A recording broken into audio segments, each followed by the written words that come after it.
ওখানে একটা মনে হচ্ছে কোনো একটা বড় মাছ ধরেছে, চলুন দেখি আনি কি মাছ ধরেছে। ওরে বাবা, এ কি মাছ! এ তো রূপচাঁদ মাছ, বিশাল বড়, 6-7 কিলো হবে। এটা হচ্ছে তালদির উষা ইটভাটার পুকুর। তো এখানে দেখতে পাচ্ছেন আজকে অনেক শিকারীরাই এসেছে, তো আমিও চলে এসেছি। এখানে আসতে গেলে তালদিতে নেমে তালদি বাস স্ট্যান্ড উষা ইটভাটা যে কোনো লোককে বলে দিলে এক চান্সে বলে দেবে, ঠিক আছে? তো আপনাদেরকে চারিদিকে ঘুরিয়ে দেখিয়ে দিচ্ছি, শিকারীরা বসে আছে শিকার ধরার জন্য। তো সেই ফাঁকে আমি একটুখানি ভিডিও করে নিচ্ছি। এটা হচ্ছে কাকা। তো সে যাই হোক, দেখতেই পাচ্ছেন শিকারীরা কীভাবে বসে আছে মাছ ধরার জন্য।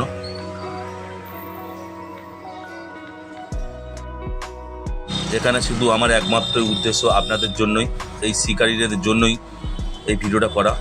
তো আপনারা যারা যারা ইচ্ছুক অবশ্যই স্ক্রিনে দেওয়া নাম্বারে দেখে যোগাযোগ করে নেবেন, বুকিং করে নেবেন, ঠিক আছে?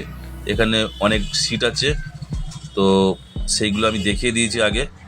তো চলুন ওইখানে একটা কি মাছ ধরেছে সেটা আপনাদের দেখিয়ে দিই, কি মাছ ধরেছে। তো আমার সঙ্গে আপনারাও চলুন, কি মাছটা ধরেছে দেখানো যাক। মাছটা খুবই বড় মাছ, খুবই খেলাচ্ছে দেখতে পাচ্ছি। তো দেখা যাক কি মাছ এটা, আমাদের সঙ্গে থাকুন, অবশ্যই মাছটা কি মাছ দেখতে পাবেন। ওরে বাবা, এ তো রূপচাঁদ মাছ, বিশাল বড় মাছ। এটা কম করে 6-7 কিলো অবশ্যই হবে। তো ঠিক আছে, ডাঙায় তোলা হয়ে গেছে। তো আপনাদেরকে দেখাবো যে এটা কী মাছ। আপনারা কিন্তু ভিডিওটা প্রথম থেকে শেষ পর্যন্ত অবশ্যই দেখবেন। মাছটা ছাড়াচ্ছে, 4খানা বড়শি খেয়েছে, বাহ বাহ। তো দেখুন মাছটা কিভাবে ছাড়াচ্ছে ওই বড়শিগুলোকে। আপনাদের যদি ভিডিওটা ভালো লাগে অবশ্যই লাইক কমেন্ট শেয়ার করে দেবেন। যারা নতুন এখনও সাবস্ক্রাইব করেননি অবশ্যই চ্যানেলটাকে সাবস্ক্রাইব করে দেবেন, তাহলে পরের ভিডিও করতে আমার আরও ভালো লাগবে। তো সে যাই হোক, আপনারা যে যে ধৈর্য ধরে ভিডিওটা দেখছেন এটাই সত্যি খুবই ভালো লাগছে। তো দেখুন কি বড় মাছ, মাছটাই দেখতে পাচ্ছ, রূপচাঁদ হোক আর যাই মাছ হোক। তো মাছটা এত বড় মাছ, 6-7 কিলো মাছ আছে, দেখতেই পাচ্ছেন, সবার সামনেই আমি দেখিয়ে দিচ্ছি। কোন জায়গাতে খুবই বড় মাছ।